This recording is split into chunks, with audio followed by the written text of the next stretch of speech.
Okay, நாங்க class ஆரம்பிப்போம். Struck ஆகினா கட்டாயம் சொல்லுங்க. சரி, இப்ப நம்ம நோட்ஸ் என்ன செய்வோம்? அவசரமாக பார்த்து கொண்டு போறோம். அந்த அடிப்படையில பாருங்க, நிர்வாக குழு. நிர்வாக குழு நான் சொன்னனே, கேபினட் ஆட்சி கேட்டாங்க. ஆனா அதை குடுக்கலாம். ஏண்டா இவன் நிர்வாக பயிற்சி இல்ல, கட்சி இல்லைன்னு சொல்லி இந்த சுவிட்சர்லாந்துல அங்க இருக்கிற ஒரு முறை ஒண்ணு என்ன செஞ்சாங்க, இவங்களுக்கு கொடுத்தாங்க. இதுல கட்டமைப்பு நான் சொல்லியிருந்தேன். அந்த விஷயங்கள், அந்த 7 நிர்வாகங்கள் ஏன் இதை சிபாரிசு செஞ்சாங்க, ஏன் கேபினட் ஆட்சி முறையை கொடுக்காம 4 யூனிட் படிச்சிருந்தீங்கன்னா விளங்கு கேபினட் ஆட்சி முறை நான் என்னண்டு. ஆஹ் 4 யூனிட் படிச்சவங்க ஹேண்ட் ரைஸ் பண்ணுங்க.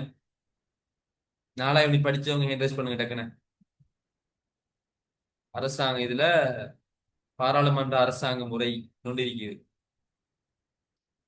ஹேண்ட் ரைஸ் பண்ணுங்க பாப்போம். 4வது யூனிட் படிச்சவங்க, ஸ்கூல்லயோ டியூஷன்லயோ தனிப்பட்ட ரீதியிலயோ நான் 4வது யூனிட் படிச்சுட்டேன் அப்படிங்கிறவங்க ஹேண்ட் ரைஸ் பண்ணுங்க பாப்போம்.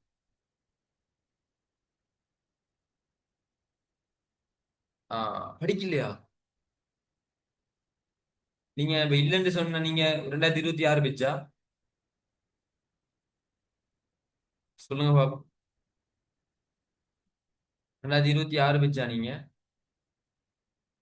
ஒரு ஆள் படிச்சிருக்கீங்க. 2026, 2027?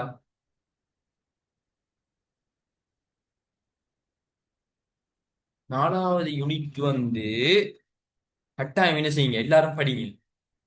ஏன்னா யாப்புக்கு 2026 கட்டாயம் என்ன செய்யுங்க தெரியுமா? லேசான யூனிட், சும்மா எடுத்து வாசிச்சு பாருங்க.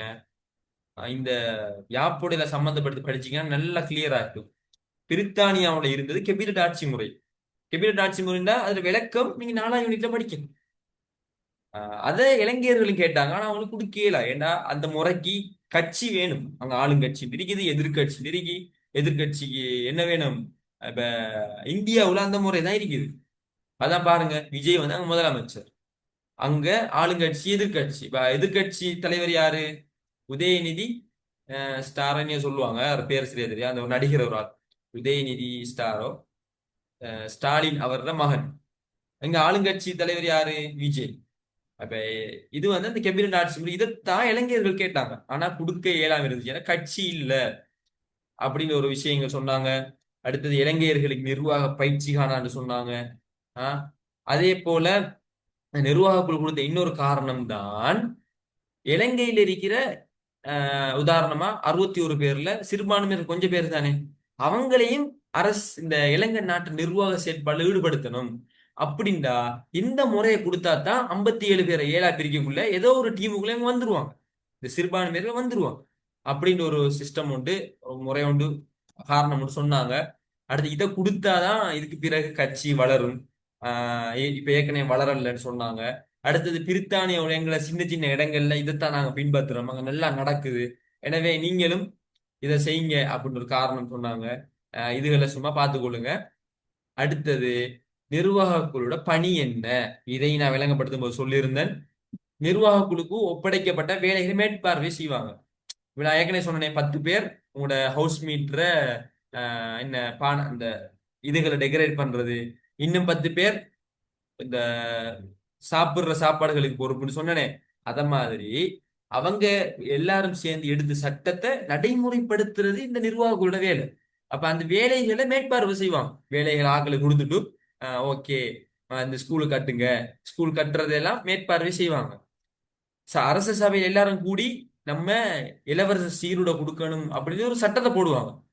இங்க இருக்கிற நிர்வாகக்குள்ள இருக்கிற கல்விக்கு பொறுப்பான 7 பேர் சேர்ந்து இப்ப நம்ம எங்க ஸ்கூல் கட்டுற, எங்க வந்து எப்படியான துணிகளை கொடுக்குற, எப்படி கொடுக்கணும், எவ்வளவு கொடுக்கணும், அதை யாரை வச்சு கொடுக்குற, இந்த வேலையெல்லாம் இவங்க செய்வாங்க. அதுக்கு ஆட்கள்கிட்ட வேலையை கொடுத்துட்டு அதை மேற்பார்வை செஞ்சு கொண்டு இருப்பாங்க. அதுக்காக வந்து இந்த 7 பேரும் போய் அதெல்லாம் செய்யறல்ல. சரியா? எப்பயும் அவங்க செய்ய மாட்டாங்க. அவங்களுக்கு கீழே ஆட்கள் போட்டு அதெல்லாம் செய்வாங்க. அடுத்தது அந்த வேலைகளை ஒரு இலாகாக்கள், ஒரு திணைக்களத்திட்ட ஒப்படைப்பாங்க. அந்த திணைக்களத்தை மேற்பார்வை செய்வாங்க, எல்லாம் சரியா நடக்குதா. இப்ப இன்ஜினியர்மார் போய் எல்லாம் நடக்குதான்னு பார்த்துட்டு நிப்பாங்க, ஒரு ஹெல்மெட் எல்லாம் போட்டுட்டு. அத மாதிரி இவங்க பார்ப்பாங்க. அதே போல ஒவ்வொரு இலாகாக்களோட வரவு செலவு திட்டத்தை தயாரிப்பாங்க. இப்ப உதாரணமா கல்வி அமைச்சு, அவங்க 7 பேரும் ஒரு இடத்துல ஒன்று சேர்ந்து இருப்பாங்க. இருந்துட்டு நம்ம என்ன செய்யலாம், அடுத்த வருஷத்துக்கு இப்படி இப்படி விஷயங்கள் செய்வோம். நம்ம இத்தனை பாடசாலைகள் கட்டுவோம், இத்தனை நேஷனல் ஸ்கூலை கட்டுவோம், அதுக்கு விளையாட்டு உபகரணங்கள் கொடுக்கணும், சயின்ஸ் லேபுக்கான இதுகள் கொடுக்கணும், டெக்னாலஜி ஸ்ட்ரீம் கட்டணும், இதுக்கெல்லாம் எவ்வளவு பணம் தேவை, இத்தனை எவ்வளவு ரூபா பணம் தேவை அப்படின்னு ஒரு லிஸ்ட் ஒன்று தயாரிப்பாங்க. தயாரிச்சு தலைவர் கையில கொடுப்பாங்க. தலைவர் அதை எடுத்துட்டு எங்க போவாரு, மந்திரி சபைக்கு போவாரு. மந்திரி சபையில எல்லா தலைவர்களும் வந்து அவங்க அதெல்லாம் டிஸ்கஸ் பண்ணுவாங்க. டிஸ்கஸ் பண்ணி அங்க மெயினான ஒரு பட்ஜெட் தயாரிக்கப்படும். அதை எடுத்துட்டு அரசு சபைக்கு போவாங்க. அங்க ஓட்லாம் போட்டு ஓகேன்னு சொன்னா அது அந்த நாட்டுக்கு அமுலாக்கப்படும், ஓகே இல்லைன்னு சொன்னா அமுலாக்கப்படாது. இப்ப உதாரணமா இந்த முறை இப்படித்தான் பட்ஜெட் போட்டாங்க. யூனிவர்சிட்டியில படிக்கிற பிள்ளைகளுக்கு மகாப்போல என்ன செய்யணும், 7,500 ரூபாவில இருந்து 10,000 ரூபாவை கூட்டணும்னு சொன்னாங்க. அந்த வரவு செலவு திட்டம் கல்வி அமைச்சுகள் என்ன பார்த்திருப்பாங்க. அது கடைசியா பாராளுமன்றத்துக்கு போய் அங்க அனுரகுமார் அவர கட்சியாக கூட பேர் இருந்ததால அதை ஆமோதிச்சு வாக்களிச்சாங்க. அது வெற்றி பெற்றது. அதனால நடைமுறைக்கு வந்து இப்ப எங்களுக்கு எவ்வளவு வருது, 10,000 ரூபாய் வருது. விளங்கிட்டா? இப்படித்தான் அந்த இது நடக்கும். அடுத்தது வரவு செலவு திட்டத்துக்கு அனுமதிகளை சட்டசபையை பெறுதல், இப்ப நான் சொன்னது. அடுத்து இலாகாக்களின் சில அதிகாரங்களை நியமித்தல் தொடர்பான விதப்புரைகளை வழங்குதல். சில அதிகாரிகளை இந்த அதிகாரங்கள் இந்த அதிகாரியை நியமிக்கணும், இப்படி செய்யுங்க அப்படின்னு இவங்க இது பண்ணுவாங்க, ரெக்கமெண்ட் பண்ணுவாங்க, இவரை போடுங்க அப்படின்ட்டு. அதிகாரங்களை இருக்குது அதிகாரி என்று வரும். சரியா? அதிகாரிகளை நியமித்தல் தொடர்பாக விதப்புரை வழங்குவாங்க. சம்பந்தப்பட்ட இலாகாக்களுக்கு ஒப்படைக்கப்பட்ட கருமங்கள் என்ன செய்வாங்க, அதுல கொள்கை வகுப்பாங்க. கொள்கை வகுக்கிற ஒன்றும் இல்லை. நான் சொன்னேன் இப்ப இந்த ஸ்கூல் கட்டணும், இப்படி செய்யணும் அப்படின்னு சொல்றதுதான். அதை நீங்க போன்ற விரிவா படிப்பீங்க.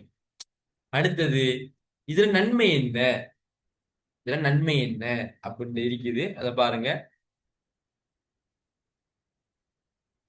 ஒரு அமைச்சரின் தலைமைத்துவத்தின் கீழ் செயற்படும் அமைச்சுகளை கொண்ட தலைமைத்துவத்தை கட்டுப்படும் அரசாங்க முறை தோற்றுவிக்கப்பட்டமை. என்ன, ஒரு தலைமை சொல்லுவாங்களே, விளையாடினா என்ன நன்மை, ஒரு தலைமைத்துவ பயிற்சி கிடைக்கும். ஒரு தலைவர் கீழே இருந்து விளையாடுறதால ஒரு தலைமைத்துவத்து கட்டுப்படணுங்கிற பயிற்சி எல்லாம் கிடைக்கும்னு சொல்லுவாங்க.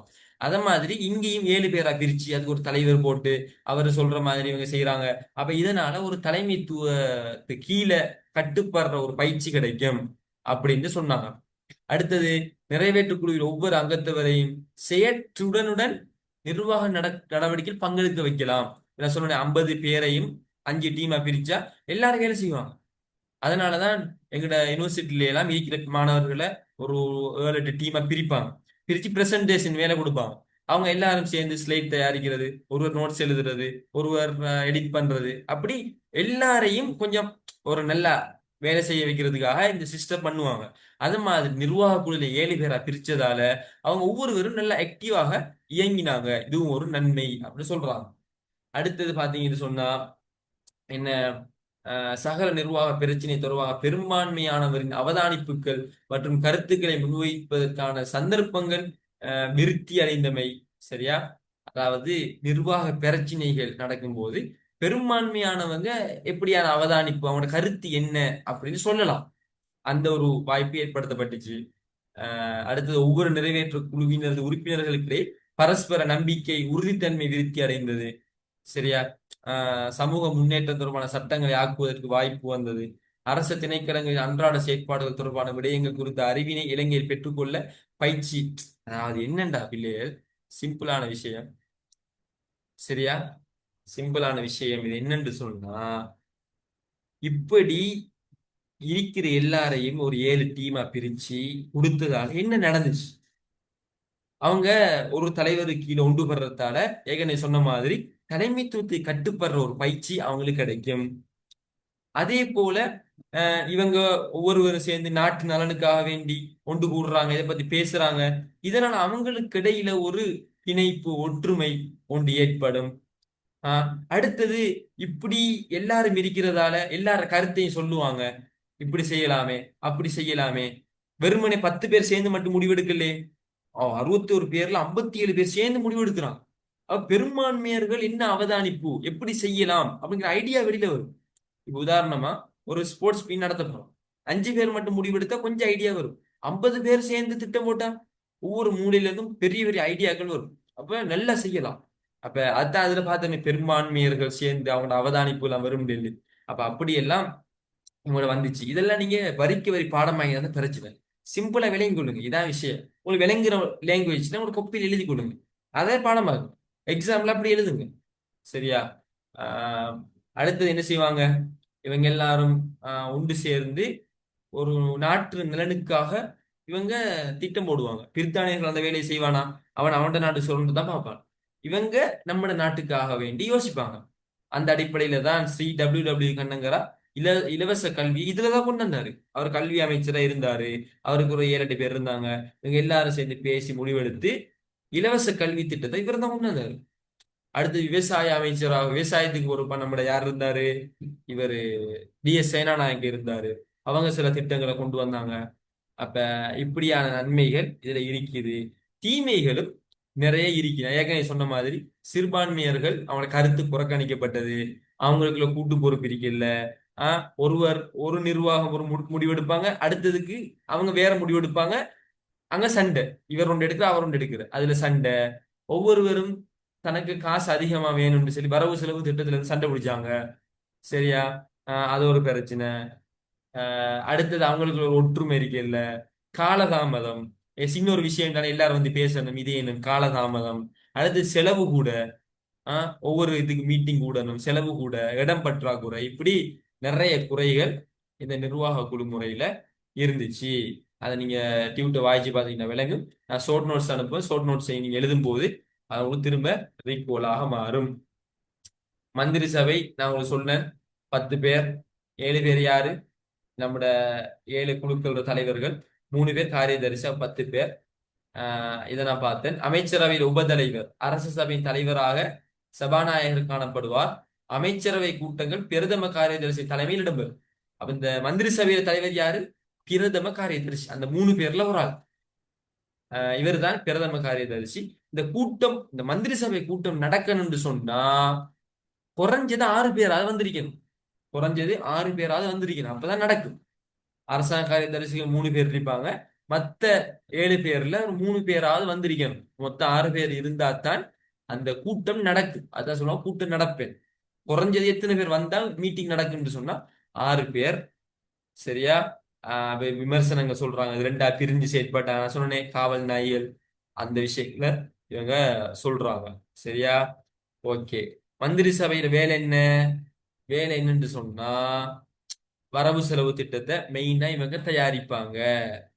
அதே போல அரசாங்க சபையில என்னென்ன விவாதிக்கப்படணும், அங்க என்னென்ன பேசணுங்கிறத இவங்க எங்க இருந்துட்டு அதை உருவாக்குவாங்க. இந்தந்த விஷயங்கள் தான் அரசாங்க சபையில பேசப்படணும். அப்ப அதெல்லாம் இதைவாங்க. அடுத்து நிறைவேற்று குழுட வேலைகள் சரியா நடக்குதான்னு இவங்களும் பார்ப்பாங்க. ஏன்னா அவங்களோட தலைவர்கள் தான் இவங்க. இவங்களும் அதை பார்ப்பாங்க. அந்த விஷயங்கள் இதுல இருக்குது. மந்திரி சபை இதுல நன்மைகள் என்ன அப்படின்னா, இளைஞர்களுக்கு முதலாக அமைச்சருங்கிற அந்த அந்தஸ்து கிடைக்குது. இவ்வளவு நாளும் நிறைவேற்றுத்துறை பிரித்தானியர்கள்ட்ட இருந்து மணி டெவன் சேரலாம். இதுலதான் முதலாக நாங்களும் இந்த நாட்டை நிர்வாகம் பண்ணலாம், எங்களுக்கும் ஒரு அமைச்சு பதவி இவங்களுக்கு கிடைத்தது. அதே போல இதுல அமைச்சராக இருந்தவங்க எதிர்காலத்துல உண்மையான அமைச்சரா மாறினாங்க. இந்த விவசாய அமைச்சரா இருந்தவர் பிரதமரா மாறினாரு. இங்க கல்வி அமைச்சரா இருந்தவர்லாம் பிற்காலத்துல பெரிய பெரிய இதுக்கு வந்தாங்க. அதே போல இவங்களுக்கு உண்மையாக நிர்வாக பயிற்சி கிடைத்தது. எதிர்காலத்துல ஒரு அமைச்சை பொறுப்பெடுத்து நடத்துறதுக்குரிய ஆற்றல்கள் இதுல கிடைத்தது. இந்த நிர்வாக குழுக்கள்ல தலைவர் இல்லாம இருந்தவங்க கூட எதிர்காலத்துல அமைச்சர்களாக மாறினாங்க. சரியா? அடுத்தது வரவு செலவு திட்டம்ல தயாரிக்கிறதுக்கு மேல ஒரு அனுபவம், நல்ல ஒரு அறிவு கிடைத்தது. அப்ப இதெல்லாம் இருந்துச்சு. குறைபாடு என்ன? இரண்டா பிரிஞ்சாங்க. காவல் நாய்கள் சரி ஒரு 3 பேர் இருந்து பிரித்தானிய நலன்களை பார்த்து கொண்டிருந்தாங்க. இவங்களுக்குள்ள ஒரே சண்டை. இளைஞர்களுக்குள்ள இவங்களுக்குள்ள ஒரே சண்டை தான் போனுச்சு, யாரு பெரிய ஆள்னு சொல்லி பிரச்சனை போனுச்சு. அதே போல கூட்டு பொறுப்பு இருக்கல, நான் ஏற்கனவே சொல்லியிருந்தேன். இவங்க தனித்தனி குழுக்களாக பிரிந்து செயற்பட்டாங்க. அடுத்த இளைஞ அமைச்சர்களுக்குள்ளே ஒத்துமை இருக்கல. இவர் இவரை விமர்சிக்கிற, அவர் இவரை விமர்சிக்கிற, இப்படி ஒரு பெரிய பிரச்சனை. ஆஹ் அடுத்தது 3 அரசாங்க காரியதரிசிகள்ட்ட தான் முக்கியமான பொறுப்பை கொடுத்திருந்தாங்க. இதெல்லாம் நான் ஏற்கனவே சொல்லிட்டேன். சும்மா திரும்ப நோட்ஸை பார்த்து சொல்லி கொண்டிருக்கிறேன். அடுத்தது சர்வஜன வாக்குரிமை. இதை அடுத்த கிளாஸ்ல பார்ப்போம். இது லேசான ஒரு விஷயம். நாங்க இதை அடுத்த கிளாஸ்ல பார்த்துட்டு ருணமுறை முடிக்கிறதுக்கு ட்ரை பண்ணுவோம். இன்றைய கிளாஸ் எப்படி செட் பண்ணுங்க. நான் ஆரம்பத்திலேயே சும்மா நார்மலா உதாரணங்கள் கூட சொல்லிட்டேன். நோட்ஸ் அடிப்படையில் சும்மா சொன்னேன். நான் ஷார்ட் நோட்ஸ் தருவேன் தானே, ஒரு மைண்ட் மேப்ல அழகா தருவேன். அதை பார்த்து கொப்பியில் அப்படியே வரைஞ்சு எடுங்க, அல்லது பிரிண்ட் பண்ணி எடுத்தீங்கன்னா அது உங்களுக்கு மனசுல பதிஞ்சிடும். அடுத்தது இதை நான் இலகுவம் மனனம் செய்யற மாதிரி சொல்லியிருந்தேன். எப்படி அரச சபை, அதுல இருந்து எப்படி நிர்வாக சபை எடுக்கிறது, அதுல இருந்து எப்படி மந்திரி சபை படிக்கிறது, மூணு ஒரு கனெக்டாக சொல்லிக்கிறேன். மூளைக்கு கனெக்ட் ஆகிற மாதிரி அரச சபை, அடுத்தது நிர்வாக குழு, அடுத்தது மந்திரி சபை, அதுக்கேற்ற மாதிரி சொல்லியிருக்கிறேன். சரியா? ஆஹ் அப்ப நீங்க நோட்ஸ் ஒருக்க வாசிச்சுட்டு அந்த ஷார்ட் நோட்ஸையும் பிரிண்ட் பண்ணி அல்லது கொப்பியில் எழுதி வச்சுட்டு நீங்க தேவைப்பட்ட இந்த ரெக்கார்டிங்கை திருப்பி கேட்டுக்கொள்ளலாம். இப்படி படிச்சீங்கன்னா சிம்பிளா விளங்க. இந்த கிளாஸ் எப்படி உங்களுக்கு சொல்லுங்க பாப்போம். கிளியரா? Very good. இந்த கிளாஸ் உங்களுக்கு கிளியராக இருந்துச்சு. சரியா? இன்னும் விரிவா சொல்லலாம். டைம் இல்லை, உங்களுக்கு 3 மாசம் தானே இருக்குது. நிறைய சம்பவங்கள் இருக்குது. அவங்களுக்குள்ளுக்கு என்ன நடந்துச்சு, என்ன செஞ்சாங்க, உங்களுக்கு டைம் இல்லை. அதான் நான் கொஞ்சம் ஃபாஸ்டா போறேன். கிளாஸை முடிச்சு கொள்ளுமா? தேங்க்யூ. சரி. எல்லாரும் அமைதியாக அழகா கேட்டுக்கொண்டு கவனிச்சு கொண்டு இருந்தீங்க, உங்களுக்கு தேங்க்ஸ். கிளாஸை முடிச்சு கொள்வோம். கட்டாயம் உங்களோட ஃப்ரெண்ட்ஸையும் கூட்டிட்டு வாங்க. வளமையா சொல்றதுதான், ஃப்ரெண்ட்ஸை கூட்டிட்டு வாங்க. இங்கே தான் எங்களோட கிளாஸுக்கு ஆட்கள் கூட்டு வரும். நான் பெருசாக அட்வர்டைஸ்மெண்ட்லாம் போடுறல. ஓகே, கிளாஸை முடிச்சுக்கோ.